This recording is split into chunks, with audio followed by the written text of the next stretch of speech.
Bueno, el día de hoy vamos a continuar con el capítulo 19. Guardamos silencio ya. El capítulo 19 de Apocalipsis, que si ustedes recuerdan lo dividimos en 3 secciones. Una primera sección que abarcaba principalmente del versículo 1 al 6, que hacía alusión a las alabanzas en el cielo. La segunda sección que tenía que ver con la cena de las bodas del Cordero. Y la tercera sección, que es la segunda venida de Jesús, que por supuesto incluye la batalla del Armagedón. ¿Ya? Lo primero es que, a lo menos en los primeros 6 versículos, nosotros, esto lo vimos la semana pasada, habían a lo menos 4 razones por las cuales había alabanza en el cielo.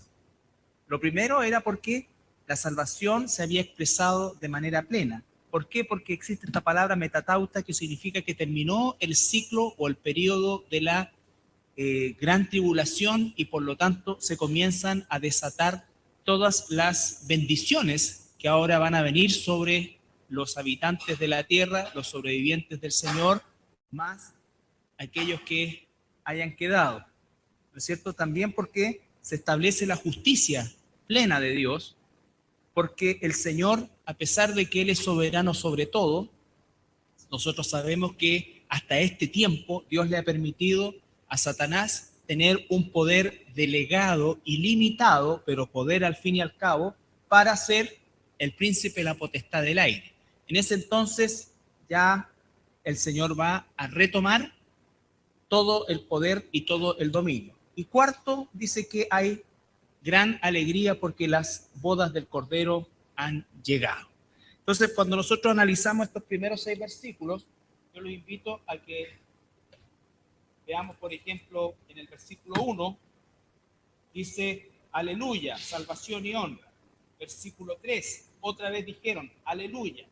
Versículo 4, amén, aleluya. Versículo 6, aleluya, porque el Señor nuestro Dios Todopoderoso reina. Entonces, tenemos la expresión aleluya, que significa alabado sea Yahweh o Yahvé, por lo menos 4 veces en ese periodo de tiempo. Por lo tanto, estamos hablando de una gran alegría en el cielo. Les recuerdo que la alegría que anteriormente se había manifestado estaba específicamente en el capítulo, ¿se acuerda del capítulo? Capítulo 12, ¿no es cierto? Cuando Satanás es arrojado del cielo, dice que hay también una inmensa alegría, porque Satanás ya nunca más iba a tener acceso al trono de Dios para acusar al pueblo de Dios, para cegar el entendimiento de los perdidos. Entonces, la primera sección eran todas esas alabanzas. La segunda sección dijimos que correspondía la cena de las bodas del Cordero, o las bodas del Cordero, donde tenemos nosotros, por supuesto, que en esta boda, que tiene inserto el concepto cultural judío, por eso es que se ve el rapto, ¿ya? El rapto, se ve la expresión del novio, que es Jesús, cuando le dice a sus discípulos, yo me voy a prepararles un lugar, que era lo mismo que hacía el novio, ¿no es cierto?, donde se demoraba entre 6 meses y 1 año en preparar el lugar donde iba a llevar a vivir a su esposa. Y entonces dice que en cualquier momento, a partir del 6º mes, normalmente de los judíos, la novia tenía que estar absolutamente preparado y su séquito también. Ahí hace alusión al tema que se ve también de las vírgenes sensatas e insensatas, que corresponde al séquito de las doncellas que acompañan a la novia. Todo eso, entonces, y el rapto, por supuesto, que era el momento en que el novio se llevaba definitivamente a su esposa en ese momento para llevarla al lugar que le había preparado. Entonces, todo eso está inserto dentro de lo que es la cultura judía, porque Jesús era judío. Si nosotros recordamos el capítulo 19, del versículo 7 hasta el 9, capítulo 19, versículo 7 hasta el 9, gocémonos y alegrémonos y démosle gloria, porque han llegado las bodas del Cordero y su esposa se ha preparado. Y a ella se le ha concedido que se vista de lino fino, limpio y resplandeciente, porque el lino fino es las acciones justas de los santos. Y el ángel me dijo, escribe, bienaventurados los que son llamados a la cena de las bodas del Cordero. y me dijo, estas son palabras verdaderas de Dios. Ya. Entonces, en esos 3 versículos tenemos en primer lugar que dice, gocémonos y alegrémonos, démosle gloria porque han llegado las bodas del Cordero y su esposa se ha preparado. La esposa, sabemos que es la iglesia, el novio es Cristo, ¿no es cierto? Por lo tanto, ahí tenemos esta relación tan potente de la boda, del matrimonio, de lo que significa para Jesús, para Dios, el matrimonio. Y dice que las bodas del Cordero. Y dijimos que hay una separación que también es de carácter cultural. Cuando los judíos hablaban, por ejemplo, de la ceremonia, que es en este caso la boda o las bodas del Cordero, era una ceremonia íntima, prácticamente participaban los padres de los novios y el rabino que los casaba, ¿ya? Normalmente era un rabino, rara vez era alguien más encumbrado como un sacerdote o un miembro del Sanedrín, como es hoy día también, ¿no es cierto? Depende del nivel de la gente, es el cura que pueden conseguir, ¿ya? Entonces, ya antes estuvo de moda, oye, a mí me casó el cura tanto, el padre tanto, la blasfemia asquerosa, ¿no es cierto? El padre infeliz del Felipe de Río, que es uno de los hombres más peligrosos de este país, pero el mundo acá lo tiene absolutamente idolatrado. Entonces antes hubo como una moda de que toda la gente de alcurnia los casaba este tipo, ¿ya? Entonces, todo eso se daba exactamente igual en este tiempo, pero en una boda judía normal, común y corriente, era un rabino el que ejercía el servicio de la boda, ¿no es cierto? Pero lo importante de rescatar era que esto era una situación netamente privada. Sin embargo, después tenemos, si me siguen en la lectura, el versículo 9 que dice, y el ángel me dijo, escribe, bienaventurados los que son llamados a la cena. Esta ya es la celebración.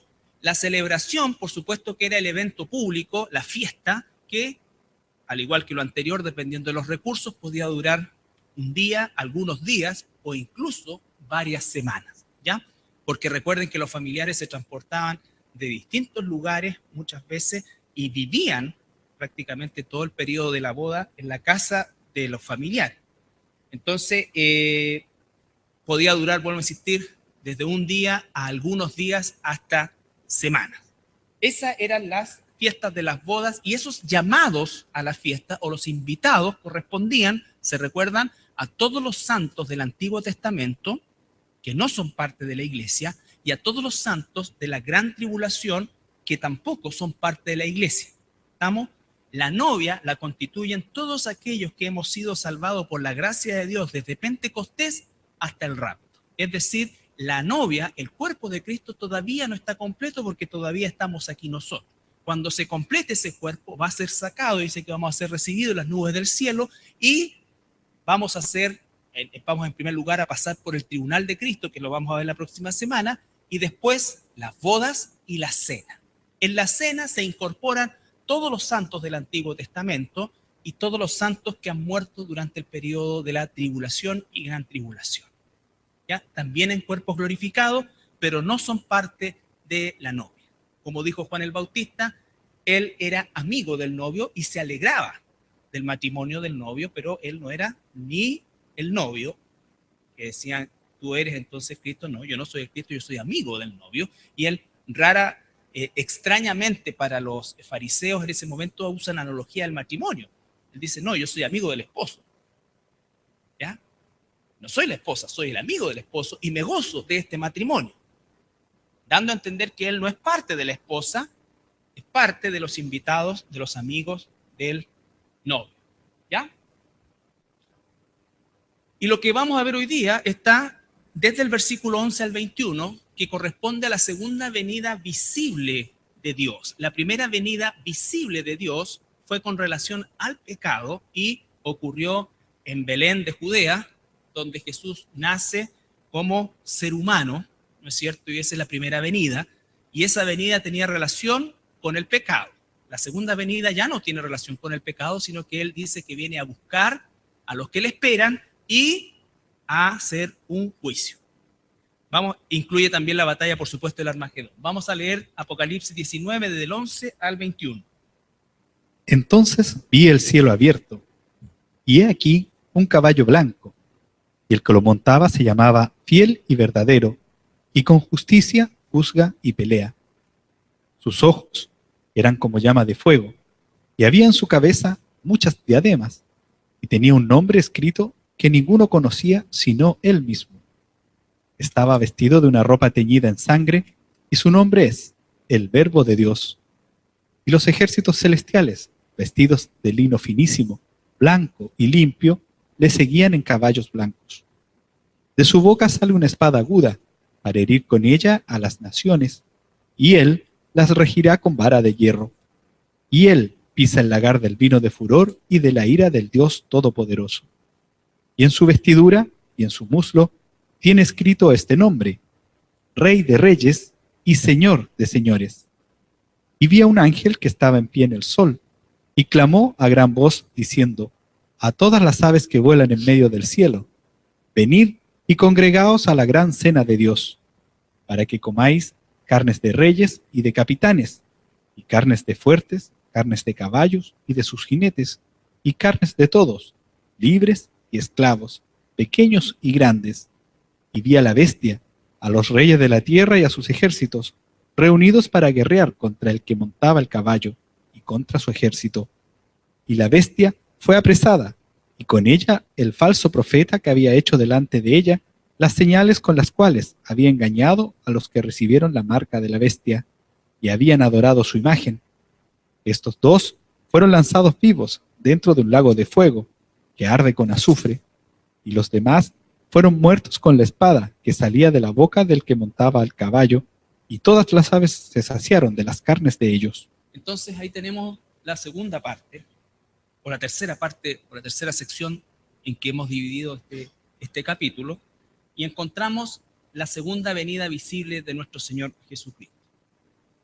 Ahora, esta segunda venida está profetizada ampliamente en la Escritura. Nosotros, por ejemplo, cuando, o mejor dicho, podemos entender un poco mejor, no justificar, pero entender un poco mejor la conducta de los judíos, de los fariseos, de los religiosos de la época de Jesús, no quita en nada, digamos, su maldad propia, pero ellos tenían bases bíblicas también para creer en un Mesías con las características con las que ellos pensaban que tenía que venir.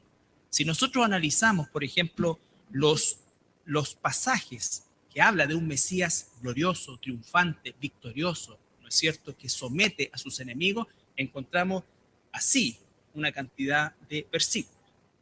Encontramos una cantidad mucho menor en relación al Mesías sufriente.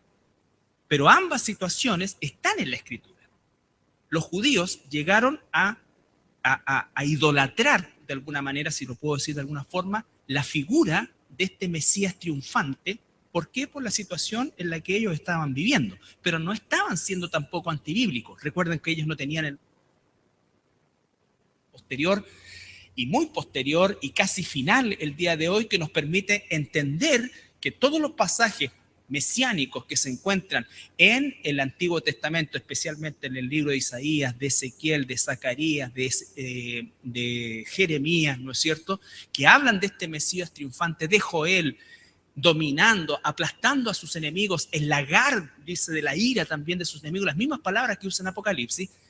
Ellos tenían estas razones bíblicas para esperar este Mesías. Entonces estaban tan envueltos en esa forma de pensar y habían anulado tanto lo otro, que efectivamente cuando apareció Jesús no se ajustó a lo que ellos ya habían hipertrofiado en una manera idólatra, haciendo de lado todo esto de que Jesús tenía que primero, el Mesías, pagar por el pecado antes de poder imputarnos salvación.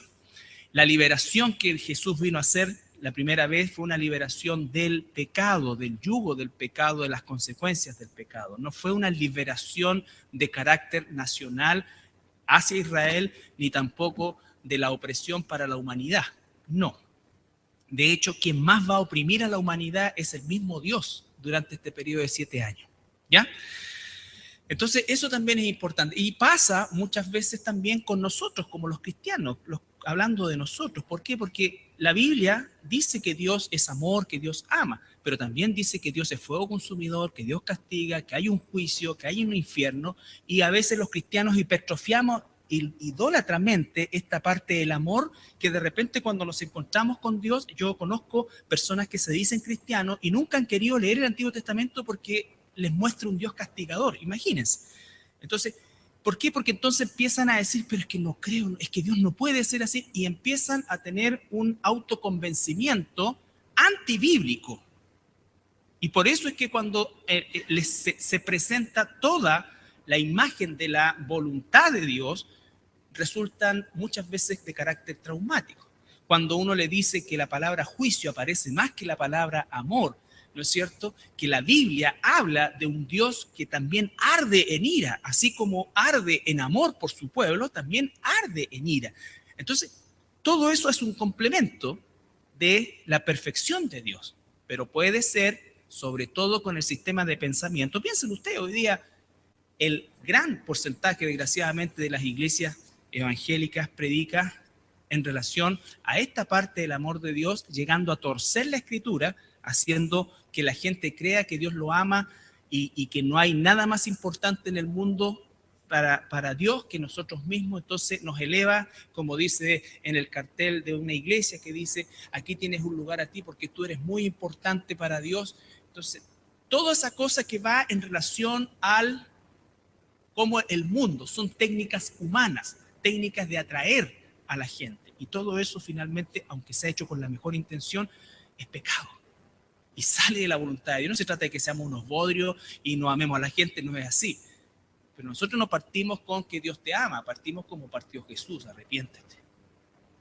Arrepiéntete, ¿no es cierto? Para que Dios quizás te conceda salvación, con amor, con todo lo que significa eso. Y no hay acto de amor más grande que predicarles la verdad a las personas. La verdad parte por quiénes somos, cómo estamos y a dónde vamos.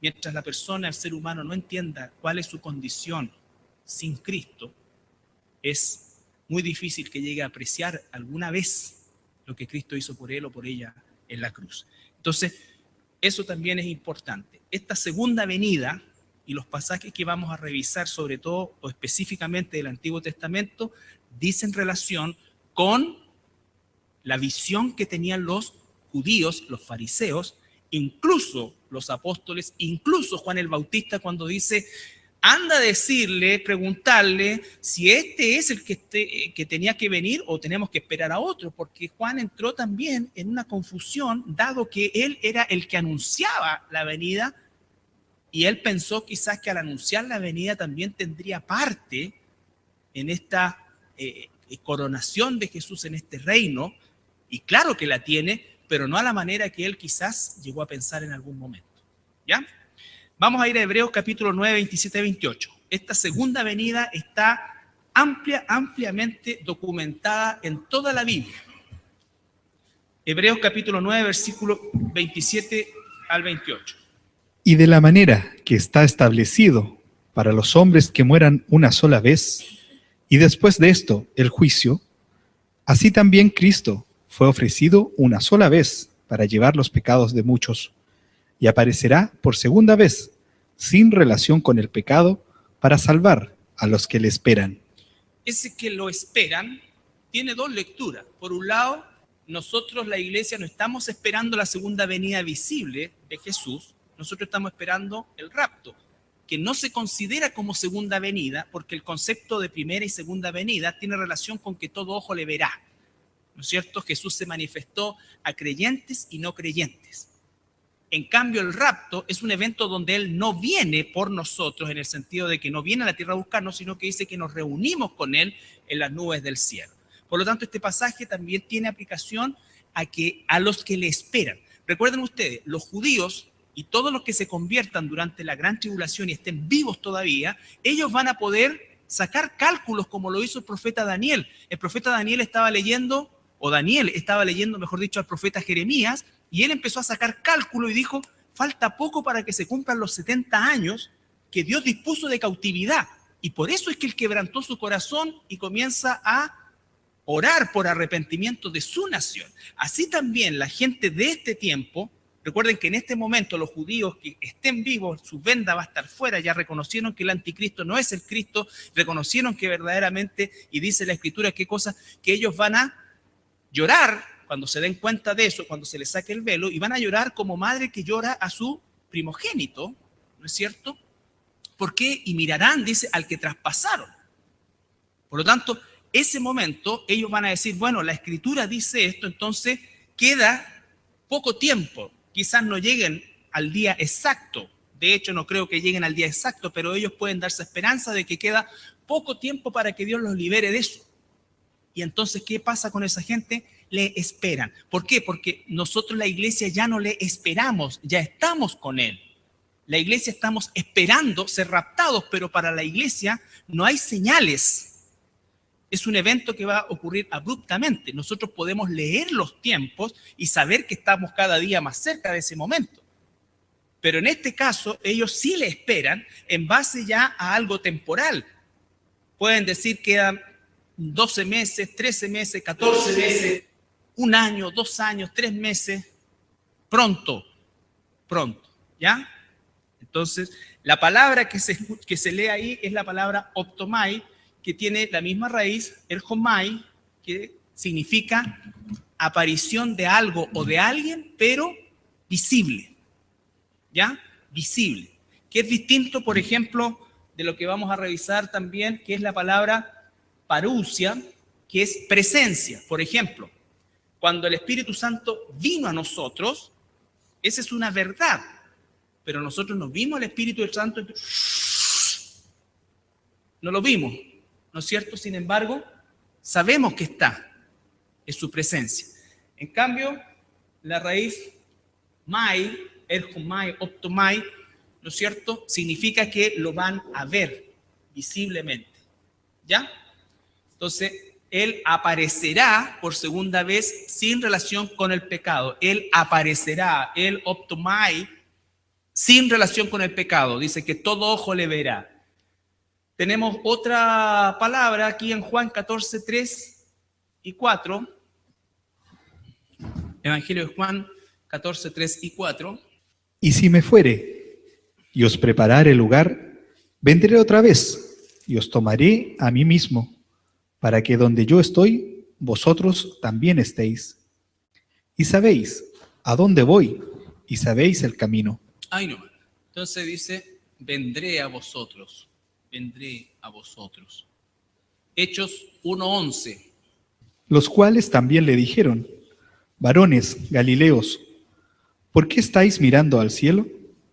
Este mismo Jesús que ha sido tomado de vosotros al cielo, así vendrá como le habéis visto ir al cielo. Ya, así vendrá, así erhomai, así lo verán. Recuerden que ahí estamos ahí están los discípulos en el monte de los olivos y Jesús se está despidiendo de ellos y dice que una nube lo toma y lo empieza a subir. Ellos ven cuando se ven y se desaparece arriba en el cielo. Entonces los ángeles dicen, ¿por qué miran para arriba? Este Jesús que ustedes han ido a verse, así también lo van a ver cuando vuelva. ¿Ya? Apocalipsis 1:7. Apocalipsis 1:7. He aquí que viene con las nubes, y todo ojo le verá, y los que le traspasaron, y todos los linajes de la tierra harán lamentación por él. Sí, amén.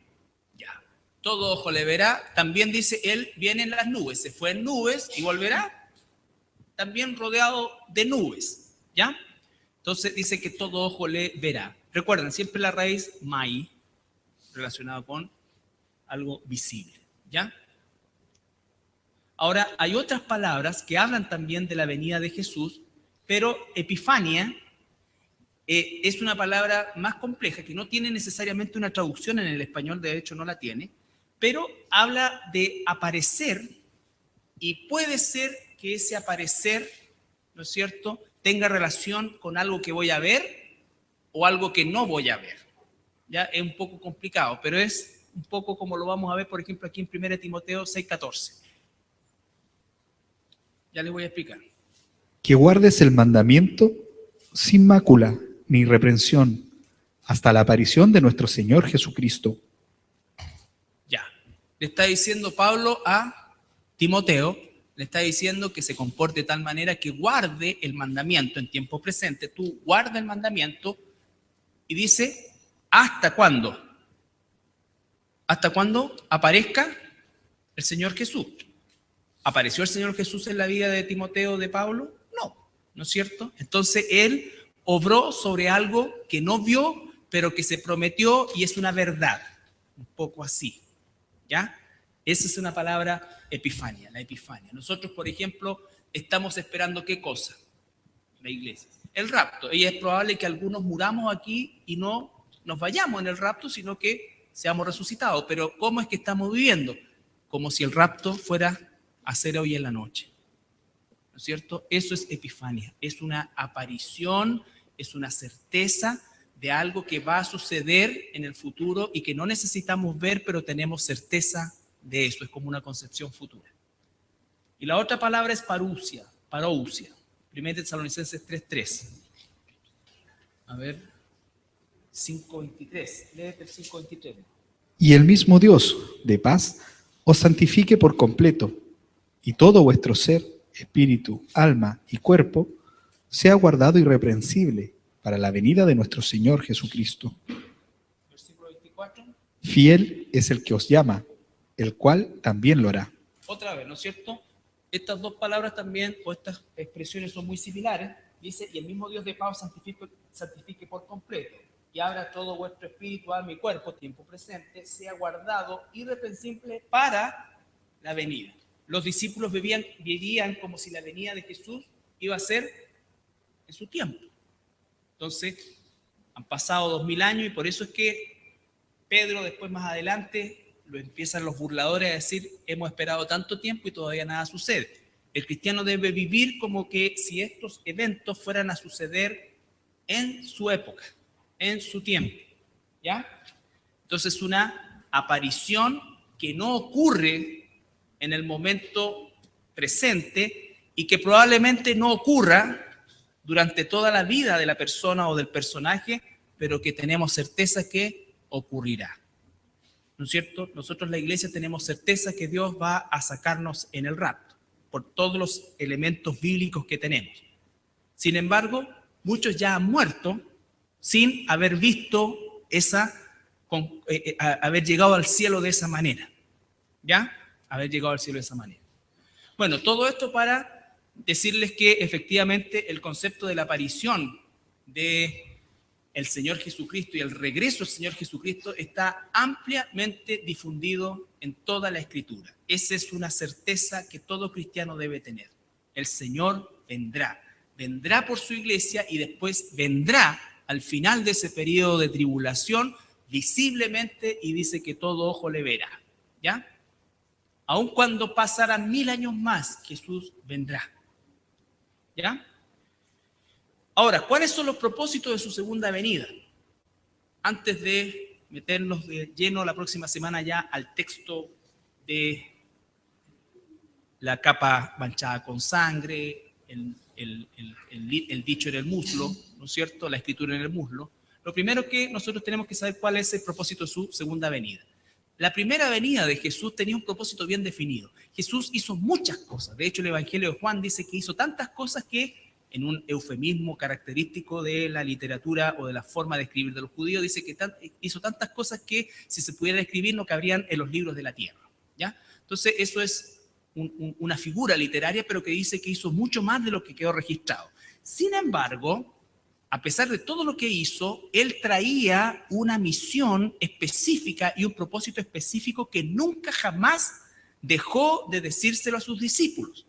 Él desde siempre y hasta el último momento les dijo que él vino justamente para morir, que iba a ser entregado, que esto otro, ¿no es cierto? Porque no había forma de que nosotros pudiésemos volver o ser redimidos, el pueblo de Dios, si el precio del pecado no estaba saldado, ¿ya? Ese era el propósito del Señor Jesús. No vino a hacer milagros, aunque los hizo, ese no era su propósito. Lo hizo por compasión. Él no vino a cambiar las reglas sociales de la humanidad, no lo hizo, ¿no es cierto? Ni él vino a enseñarnos un camino o amarnos unos a otros en el sentido que el mundo lo piensa. No, él vino a morir. La segunda venida de Jesucristo tiene propósitos bien específicos. El primero de ellos, por supuesto, es vencer a la bestia y su gobierno. capítulo 19, versículo 19 al 21 de Apocalipsis. Y vi a la bestia, a los reyes de la tierra y a sus ejércitos, reunidos para guerrear contra el que montaba el caballo y contra su ejército. Y la bestia fue apresada, y con ella el falso profeta que había hecho delante de ella las señales con las cuales había engañado a los que recibieron la marca de la bestia y habían adorado su imagen. Estos dos fueron lanzados vivos dentro de un lago de fuego que arde con azufre, y los demás fueron muertos con la espada que salía de la boca del que montaba el caballo, y todas las aves se saciaron de las carnes de ellos. Ya, ahí está haciendo un relato específico de la batalla del Armagedón. Apocalipsis 17, 12 al 14 nos relata la misma escena, con menos detalle, pero la misma escena. Y los 10 cuernos que has visto son 10 reyes, que aún no han recibido reino, pero por una hora recibirán autoridad como reyes, juntamente con la bestia. Estos tienen un mismo propósito, y entregarán su poder y su autoridad a la bestia. Pelearán contra el Cordero, y el Cordero los vencerá, porque Él es Señor de señores y Rey de reyes, y los que están con Él son llamados y elegidos y fieles.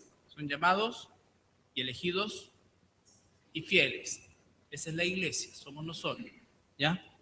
Entonces, el primer propósito de la segunda venida, por supuesto, es vencer definitivamente al gobierno del anticristo, la bestia, al falso profeta y el gobierno que está representado por estos 10 jefes de estas 10 confederaciones en las cuales el mundo se ordenará en aquel entonces, que en un momento determinado, como ven que la cosa se les viene encima, ellos van a darle todo el poder, los poderes plenipotenciarios al anticristo, y el anticristo entonces va a enfrentar como el líder único a la segunda venida de nuestro Señor Jesucristo. ¿Ya? Dice que son destruidos, que el falso profeta y el anticristo son inmediatamente atados y arrojados al lago de fuego. Ellos lo inauguran, ¿no es cierto? No van al infierno, ellos nunca van al infierno, ellos van directamente a la condenación final, y entonces el Señor Jesucristo vence al anticristo, al gobierno del anticristo y al falso profeta. ¿Ya? Hebreos lo leímos recién, que no aparecerá con relación al pecado, sino que en relación ya a los que le esperan. Segundo propósito, liberar a la nación de Israel, liberarla espiritualmente y nacionalmente. La nación de Israel tiene una liberación, o está libre, o proclamó su independencia, más que libertad en realidad. Ustedes saben, el 14 de mayo de 1948, pero esa fue una proclamación de independencia, diríamos nosotros, de carácter nacional. Ellos permanecen en una muerte espiritual, ellos están totalmente cegados en relación al Mesías, lo que significa que si un israelita muere hoy sin Cristo, se va al infierno. Y si un israelita recibe al Señor Jesucristo y es una oveja de Dios y se convierte, no importa si es israelita, porque va a ser parte de la iglesia, ¿no es cierto? Por lo tanto, en este periodo no hay judío, no hay griego, no hay hombre, no hay mujer, no hay acepción de personas desde ese punto de vista. Desde ese punto de vista, nunca la acepción de personas se choca con la elección, porque Dios de todo y de todos ha tomado un remanente siempre, ¿ya? Nunca tampoco por ser israelita como nación es sinónimo de salvación. De hecho, la mayoría de los israelitas que han existido a lo largo de la historia de la humanidad están en el infierno, no en el cielo, ¿ya? Entonces nosotros tenemos que entender eso. ¿Cuál era la gracia de Israel? Romano lo explica muy bien. Ellos recibieron la ley, recibieron las ordenanzas, a través de ellos vino el Mesías, a través de ellos vino la Biblia. Todas esas bendiciones, ¿no es cierto?, que aún lo hicieron más culpables cuando rechazan la salvación de parte de Dios. Liberar a Israel. Vamos a ir a Joel, capítulo 3, versículo 16. Partamos por Joel.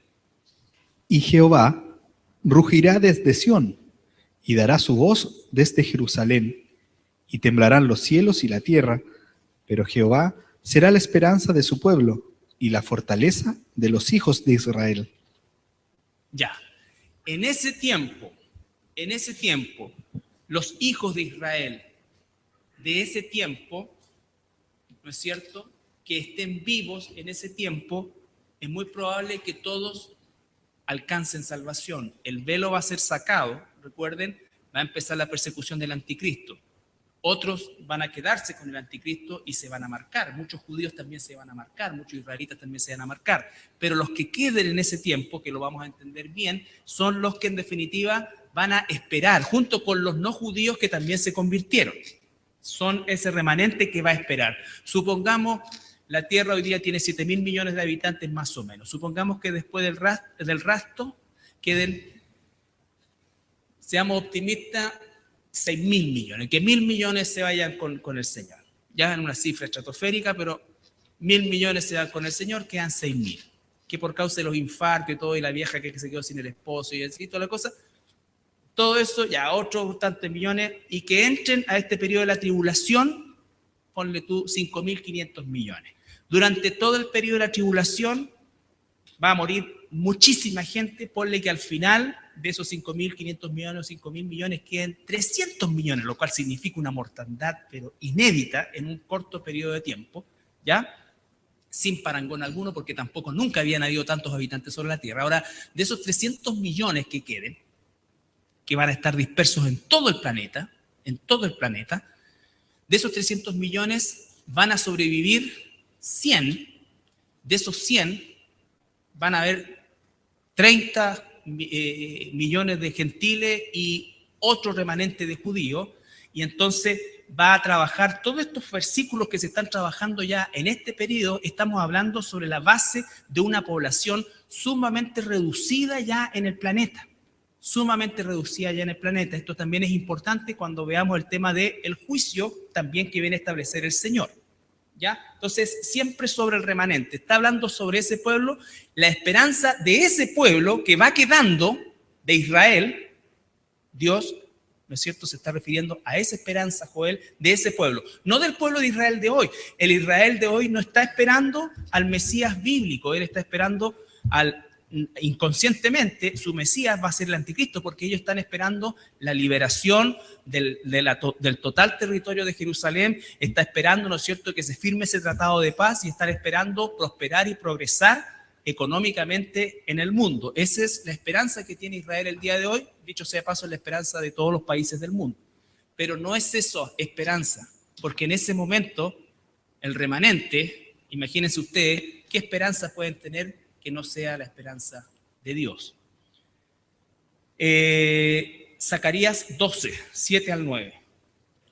Versículo 7 al 10. Perdón, búsquelo todo y preste atención a la lectura, porque tiene que enfocarse en este tiempo. Piense usted, cuando los fariseos leían Zacarías, porque ellos leían Zacarías, ¿qué imaginaban? Y librará Jehová las tiendas de Judá primero, para que la gloria de la casa de David y del habitante de Jerusalén no se engrandezca sobre Judá. En aquel día, Jehová defenderá al morador de Jerusalén, el que entre ellos fuere débil. En aquel tiempo será como David, y la casa de David como Dios, como el ángel de Jehová delante de ellos. Y en aquel día yo procuraré destruir a todas las naciones que vinieren contra Jerusalén. Hasta ahí, ¿no es cierto?, un fariseo podía perfectamente estar pensando en que el Mesías que ellos estaban esperando tenía que cumplir esto. Oprimidos por los griegos, oprimidos por los babilonios, oprimidos por los persas, oprimidos por los griegos, oprimidos por los romanos. Por lo tanto, si hay un Mesías, tiene que venir a salvarnos de las constantes opresiones. No es que era un pueblo que de repente lo llevaron cautivo, no, su historia era de opresión y lo sigue siendo. ¿Me entiendes? Por lo tanto, todo esto no tuvo cumplimiento ni va a tener cumplimiento en este tiempo, sino que en el tiempo en que Dios vuelva a tratar con Israel en la semana 70. Dice el versículo 10.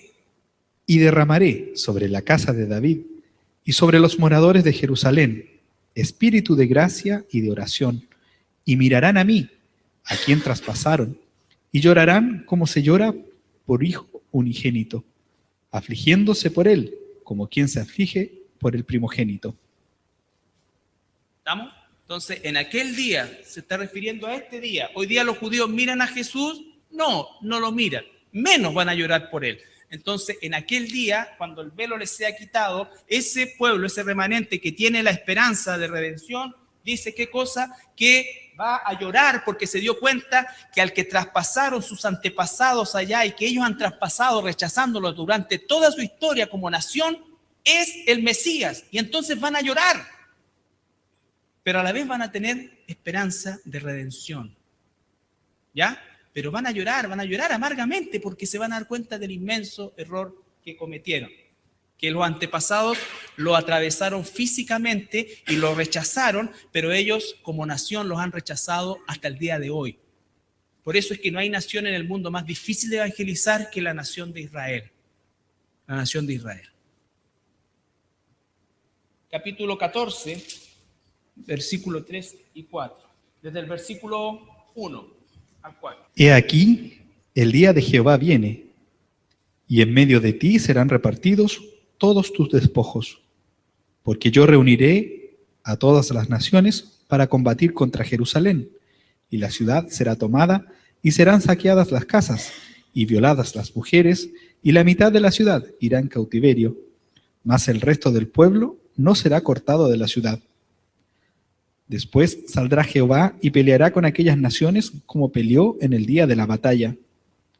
Y se afirmarán sus pies en aquel día sobre el monte de los olivos, que está enfrente de Jerusalén al oriente, y el monte de los olivos se partirá por en medio, hacia el oriente y hacia el occidente, haciendo un valle muy grande, y la mitad del monte se apartará hacia el norte, y la otra mitad hacia el sur. Ya, eso no ha ocurrido. ¿No es cierto? No ha ocurrido semejante división de tierra. Dice que va a ocurrir en ese tiempo.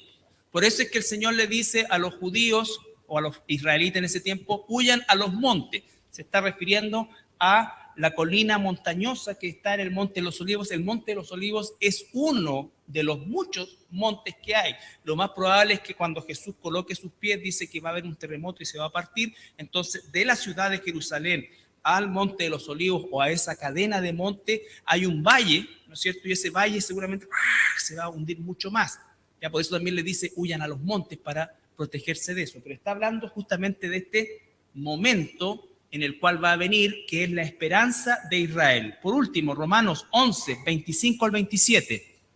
Porque no quiero, hermanos, que ignoréis este misterio, para que no seáis arrogantes en cuanto a vosotros mismos, que ha acontecido a Israel endurecimiento en parte, hasta que haya entrado la plenitud de los gentiles.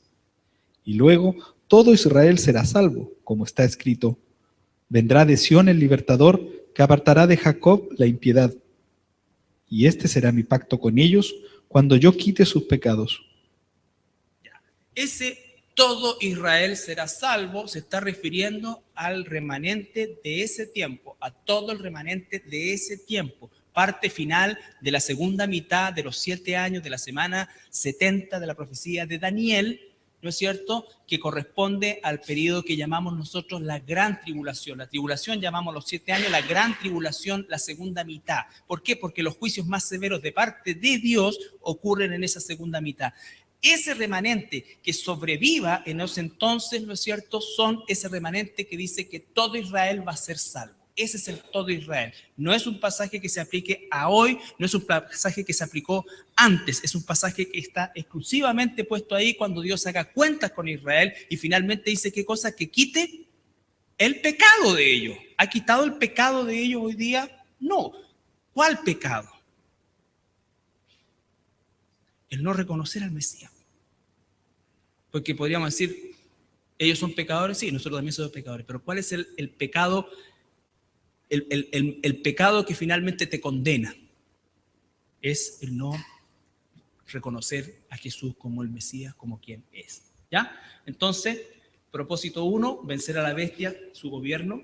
Propósito 2, liberar, ahí sí, espiritual y nacionalmente. Espiritualmente porque le saca la venda y nacionalmente porque el milenio se va a desarrollar desde Israel con un gobierno en Jerusalén, con Jesucristo gobernando con vara de hierro y con todo lo que vamos a ver en el tiempo del milenio. Tercer propósito, venganza de los que rechazaron el Evangelio, específicamente los que rechazaron el Evangelio en el periodo de 7 años de tribulación y gran tribulación. a los que rechazaron el Evangelio a lo largo de toda la historia hasta hoy van a ser juzgados en el trono blanco.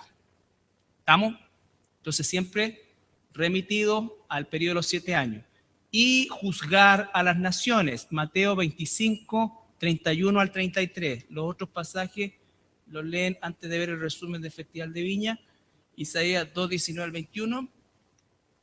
Y Joel 3, 1, 2. Son importantes leerlos, pero vamos a centrarnos por tiempo en Mateo 25, 31 al 33. Cuando el Hijo del Hombre venga en su gloria, y todos los santos ángeles con él, entonces se sentará en su trono de gloria, y serán reunidas delante de él todas las naciones, y apartará los unos de los otros, como aparta el pastor las ovejas de los cabritos. Y pondrá las ovejas a su derecha, y los cabritos a su izquierda. Ya, hasta ahí nomás, porque después vamos a ver la próxima semana en detalle ese juicio con otros pasajes también. Esto significa, al final del periodo de tiempo, una vez que termina la batalla del Armagedón, el Señor se va a sentar en su trono. ¿Dónde? ¿En el cielo? No, en Jerusalén se va a sentar en su trono y va a hacer el juicio a las naciones. Eso significa, tengo una motricidad fina horrible, eso significa, ¿qué cosa? Que de estos sobrevivientes, recuerda que habíamos dicho, supongamos 100 millones de sobrevivientes, que no murieron físicamente, ¿ya? De esos 100 millones va a haber gente, o quizás menos, pero va a haber gente, pongamos que sean 100 millones, van a haber, por ejemplo, 20 millones que se marcaron con la marca de la bestia. Dios los va a tomar y los va a dejar al lado izquierdo. Ellos son los cabritos. Personas que tampoco se marcaron, pero que rechazaron igual a Jesús, de alguna manera, ¿no es cierto? ¿Para pescarlo? Para este lado de acá.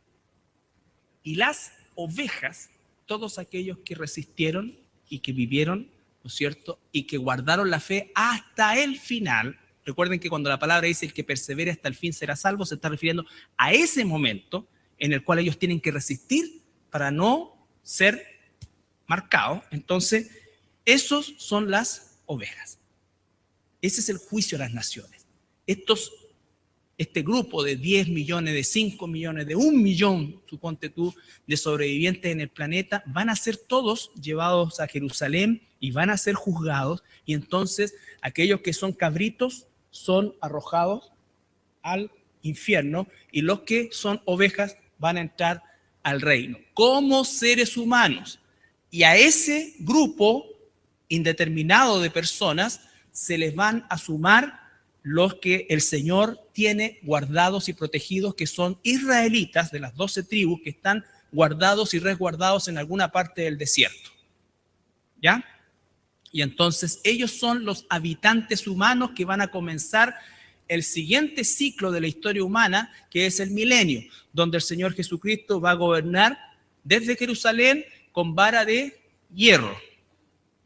Va a ser un gobierno perfecto, justicia perfecta. Satanás va a ser tomado y va a ser atado durante 1000 años en el abismo. Por lo tanto, Satanás tampoco, ni los demonios van a tener acceso a la tentación nuestra, ni nada de eso. Bueno, de los que estén, porque nosotros ya vamos a estar con cuerpos glorificados, ¿no es cierto? Entonces dice que el lapso de tiempo que Dios le va a dar a las personas de gracia, dice, según lo que dice la Escritura, son más o menos 100 años. Y de ahí para adelante, al día se cumple los 100 años y el día siguiente pecó, esa persona muere inmediatamente. Y es el pecado de acción. Todo eso lo vamos a entender en el milenio, ¿ya? Ahora, aquí es donde nosotros tenemos que centrarnos más que nunca, y para terminar, en lo que la Biblia dice y no en lo que la Biblia no dice. Porque, por ejemplo, las personas entran en una escalada muchas veces y bueno, pero y nosotros, bueno, vamos a estar con cuerpo glorificado y en la cena del Cordero iremos a comer, porque es una cena, o sea, ¿qué van a servir? ¿Cómo voy a comer? ¿Iremos al baño? Espero que no. Por el bien de los que están acá abajo, imagínense en el cielo la lluvia de, bueno, que un poco de estiércol después de todo lo que le ha caído no va a hacer nada. Pero no sabemos, no hay respuesta para eso, no especulemos en eso, ¿ya? No especulemos en eso. La boda del Cordero dice que va a ser ahí, va a haber una cena, va a haber una fiesta, va a haber una celebración, ¿no es cierto? Nosotros vamos a tener propósito en el milenio, así como en el estado eterno. Nosotros vamos a tener un cuerpo glorificado. Eso es lo concreto. No vamos a ser como los seres humanos que se van a empezar a reproducir. Nosotros ya no nos vamos a reproducir. Los que se van a reproducir son los seres humanos que sobrevivieron y ellos van a repoblar el planeta. Va a volverse al estado inicial. Las mujeres en ese entonces no van a tener dolores de parto, van a tener partos múltiples seguramente, va a ser otro tipo de cosa y Jesús va a regir de manera dictatorial desde Jerusalén, ¿ya? Desde Jerusalén. Va a ser un gobierno perfecto, sin Cámara de Diputados, sin senadores, sin gobernadores, sin alcaldes, sin nada. Nadie va a poder robar, no van a meter las manos, nada, todo perfecto. Si hay un Transantiago para la gente o lo que sea, los van a funcionar, los buses van a llegar a la hora, todo limpio, nadie va a rayar. Todo perfecto. Todo perfecto. Ese es el último ciclo antes de lo que viene después, que es el estado eterno, ¿ya? Pero antes de eso hay un juicio de las ovejas y de los cabritos. Juicio en el que la iglesia no participa, porque nosotros ya fuimos salvados. Por eso, bienaventurados los que tenemos parte en la primera resurrección, porque ya el pecado nunca más va a tener asidero sobre nosotros. Aunque estuviera el diablo suelto, aunque estuviera, ¿no es cierto?, él todavía gobernando, no tiene parte con nosotros, como dijo Jesús, no tiene parte conmigo. ¿Ya? ¿Alguna pregunta? La próxima semana vamos a ver la batalla ya del Armagedón.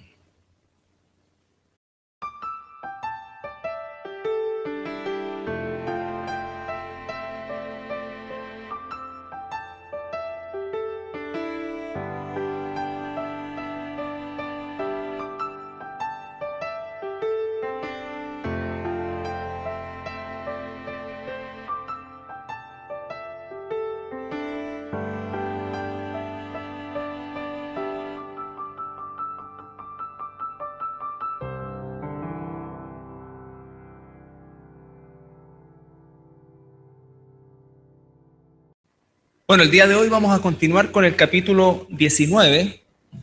Guardamos silencio ya. El capítulo 19 de Apocalipsis, que si ustedes recuerdan lo dividimos en 3 secciones. Una primera sección que abarcaba principalmente del versículo 1 al 6, que hacía alusión a las alabanzas en el cielo. La segunda sección que tenía que ver con la cena de las bodas del Cordero. Y la tercera sección, que es la segunda venida de Jesús, que por supuesto incluye la batalla del Armagedón. ¿Ya? Lo primero es que, a lo menos en los primeros 6 versículos, nosotros, esto lo vimos la semana pasada, habían a lo menos 4 razones por las cuales había alabanza en el cielo. Lo primero era porque la salvación se había expresado de manera plena. ¿Por qué? Porque existe esta palabra metatauta, que significa que terminó el ciclo o el periodo de la gran tribulación y por lo tanto se comienzan a desatar todas las bendiciones que ahora van a venir sobre los habitantes de la tierra, los sobrevivientes del Señor, más aquellos que hayan quedado.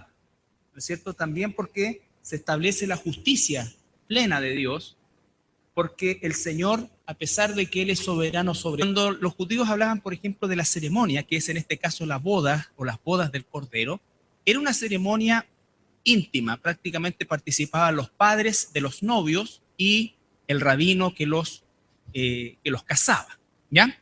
Normalmente era un rabino, rara vez era alguien más encumbrado como un sacerdote o un miembro del Sanedrín, como es hoy día también, ¿no es cierto? Depende del nivel de la gente, es el cura que pueden conseguir, ¿ya?